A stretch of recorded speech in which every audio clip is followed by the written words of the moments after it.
Students, आज हम करेंगे कबीर की साखियाँ। इसमें साखियाँ और शब्द दो हैं, लेकिन शब्द आपके कोर्स में नहीं हैं, केवल साखियाँ हैं। तो साखियाँ हम करेंगे। अब देखिए कबीर जी साखियों में क्या कहते हैं। कबीर जी कहते हैं कि यहाँ संकलित साखियों में प्रेम का महत्व, संतों के लक्षण, ज्ञान की महिमा, आडंबरों का विरोध आदि भावों का उल्लेख हुआ है।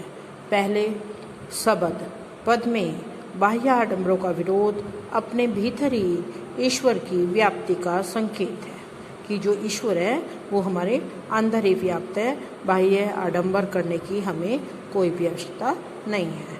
तो दूसरे शब्द में ज्ञान की आंधी के रूपक के सहारे ज्ञान के महत्व का वर्णन है। कबीर कहते हैं कि ज्ञान की सहायता से मनुष्य अपनी दुर्बलताओं में कमजोरियों से मुक्त होता है। अब देखिए साखियाँ, यहाँ अपनी डेट डाल लीजिए। आज 30 तारीख है, 30 तारीख की डेट डाल लीजिए, 30/7/2020। हाँ जी, देखिए क्या कहते हैं इसमें साखियों में कबीर जी। इसके शब्द देख लीजिए पहले।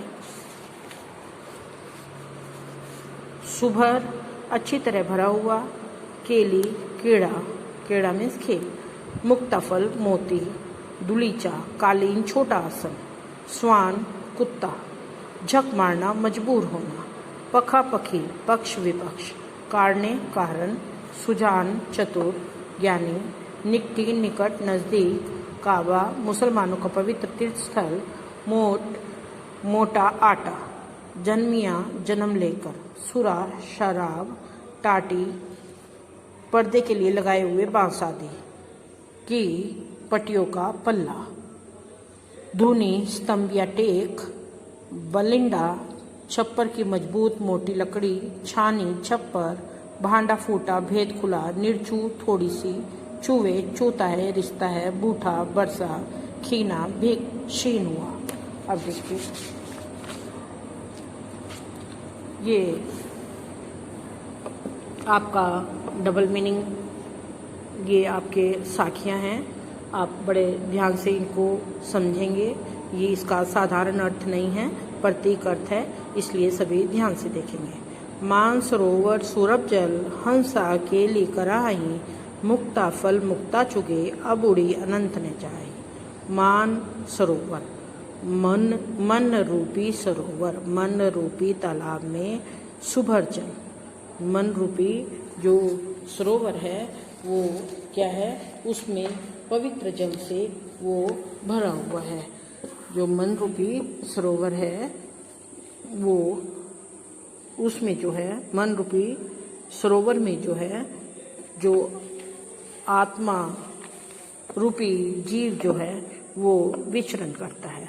सुभर जल, हंसा केली कढ़ाई, हंसा मीन्स आत्मा रूपी जीव, मन रूपी सरोवर में, मन रूपी सरोवर जो जल से भरा हुआ है उसमें हंसा केली कढ़ाई, हंसा रूपी जीवात्मा जो है वो क्रीड़ा करती है। मुक्ता फल मुक्ता चुगे, और वो मन रूपी सरोवर में जो आत्मा रूपी हंस क्रीड़ा करता हुआ जो है वो अमृत रूपी मोती को चुगता है। क्या? मुक्ति रूपी वो मोतियों को चुगता है। मान सरोवर सुभर जल, हंसा केली कढ़ाई। मान सरोवर मन रूपी सरोवर के जल में आत्मा रूपी हंस क्रीड़ा करता हुआ मुक्ति रूपी मोतियों को चुगता है। मुक्ताफल मीन्स मुक्ति रूपी मोतियों को चुगता है। मुक्ति किसे कहते हैं?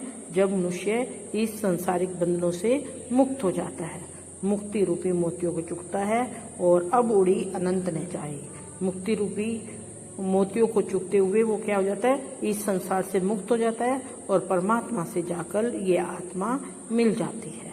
और जब आत्मा परमात्मा से मिल जाती है तब अब उड़ी अनंत ने जाई, तो हमारा जो मन है वो भटकता नहीं, उसको मन का हमारा मन जो है वो इधर उधर कहीं जाना नहीं चाहता, क्योंकि जब आत्मा परमात्मा से मिल जाती है तो मनुष्य इस संसारिक बंधनों से मुक्त हो जाता है और आत्मा परमात्मा से मिलकर उनको शांति प्राप्त हो जाती है। ये समझ में आ गया होगा सभी को। मान सरोवर सुभर जल, हंसा केली कढ़ाई। मन रूपी सरोवर में जो जल से भरा हुआ है उसमें हंसा मीन्स आत्मा रूपी जीवात्मा क्रीड़ा करती है और मुक्ता फल मुक्ता चुगे। और आत्मा रूपी जो जीवात्मा है वो जब मुक्ति को प्राप्त कर लेती है तो उसे और कहीं जाने की आवश्यकता नहीं रहती, और वह परमात्मा से मिल जाती है और आनंद को प्राप्त करती है। प्रेमी ढूंढत मैं फिरो, प्रेमी न मिलो कोई। प्रेमी को प्रेमी मिले, सब विष अमृत होए। इसमें क्या है, जो हमारी आत्मा है, हमारी मीन्स मनुष्य की जो आत्मा है उसको प्रेमिका का रूप दिया गया है, और जो परमात्मा है, जो ईश्वर है, उसको प्रेमी का रूप दिया गया है। हमारी आत्मा प्रेमिका है और जो ईश्वर है वो प्रेमी है। प्रेमी ढूंढत मैं फिरो, प्रेमी न मिलियो कोई।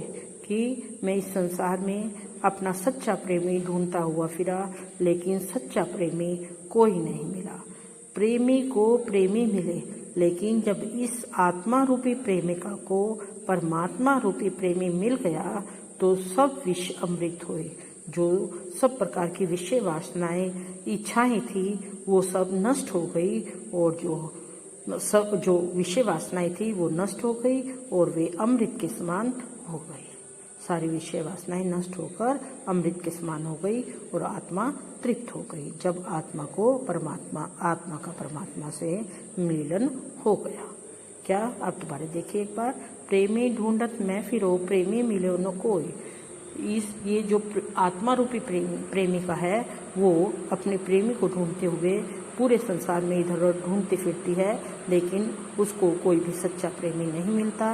प्रेमी को प्रेमी मिले, जब इस आत्मा रूपी प्रेमिका को ईश्वर रूपी प्रेमी मिल जाता है तो उसकी सभी विषय वासनाएं समाप्त होकर अमृत के समान श्रेष्ठ हो जाती हैं। तब उसे अन्य किसी की आवश्यकता नहीं रहती। नेक्स्ट, हस्ती चढ़िए ज्ञान को, सहज दुबली चाडारी। स्वान रूप संसार है, धूकन दे जगमारी। हस्ती चढ़िए ज्ञान को, हस्ती मीन्स हाथी रूपी ज्ञान रूपी हाथी पर चढ़कर। क्या बताया गया है, कबीर जी क्या कहते हैं, ज्ञान रूपी हाथी, ज्ञान को, शिक्षा को हाथी बताया गया है। ज्ञान रूपी हाथी पर चढ़कर प्रत्येक मनुष्य को, ये मनुष्यों के लिए शिक्षा दी गई है कि हे मनुष्य, ज्ञान रूपी हाथी पर चढ़कर सहज जुलीचा डारी और सहज साधना रूपी आसन बिछाकर। सहज मीन्स साधारण भाव से, बिल्कुल सहज रूप से मीन्स जैसे हैं वैसे ही रहें, उसमें कोई भी आडंबर ना हो, दिखावा ना हो, जैसे आप हैं वैसे सही हैं। सहज साधना रूपी आसन बिछाकर, दुलीचा मीन्स आसन, सहज साधना रूपी आसन बिछाकर ज्ञान रूपी हाथी पर चढ़िए। क्या, हे मनुष्य, सहज साधना ज्ञान रूपी हाथी पर चढ़कर उसके ऊपर सहज साधना रूपी आसन बिछाकर मनुष्य को उस पर आराम से अपना जीवन जो है वो व्यतीत करना चाहिए। क्योंकि जब मनुष्य के पास सहज, जब उनके अंदर से क्रोध और जो कुछ जानने की इच्छा, कुछ भी सब समाप्त हो जाती हैं, विषय वासनाएं समाप्त हो जाती हैं, सहज वो साधारण जीवन जीता है और उसके पास ज्ञान आ जाता है तो उसका जीवन जो है धन्य हो जाता है। वे एक ऊंचे आसन पर विराजमान हो जाता है, उसके पास सारी सुख सुविधाएं अपने आप ही आ जाती है। सहज रूप से मीन्स अपने आप ही उसके पास सारी सुविधाएं चलकर आ जाती हैं। जब कोई व्यक्ति शिक्षा प्राप्त करता है, ज्ञान मीन्स शिक्षा को प्राप्त कर लेता है, एक ऊंचे पद पर बैठ जाता है तो उसके पास सारी सुख सुविधाएं अपने आप ही आ जाती हैं। स्वान रूप संसार है तो क्या होता है, जो बाकी शेष संसार है, जो अज्ञानी है, जो अज्ञानी व्यक्ति है, वो उस ज्ञानी व्यक्ति को देखकर क्या है, भूकंधे झक मारी, केवल झक मारता हुआ, अज्ञानता के कारण झक मारता हुआ इधर उधर फिरता है। क्योंकि उसका जीवन जो है, अज्ञानी व्यक्ति का जीवन जो है वो निरर्थक सारहीन होता है। इसलिए वो ज्ञानी व्यक्ति को देखकर इधर उधर स्वान मीन्स कुत्ते के समान ये जो संसार है वो कुत्ते के समान है कि वो ज्ञानी व्यक्ति को देखकर भूखंदे झक मारी। जिस प्रकार कुत्ता इस संसार में कुत्ता भूखता हुआ इधर उधर फिरता है, उसी प्रकार अज्ञानी व्यक्ति भी ज्ञानी व्यक्ति को देखकर इधर उधर निरर्थक बातें कहता हुआ फिरता है और उसका जीवन जो है वो अज्ञानी व्यक्ति का जीवन निरर्थक है। अब इसको दोबारा एक बार देख लीजिए। हस्ती चढ़िए ज्ञान को सहज धलुचा डारी, स्वान रूप संसार है भूखंदे चकमारी।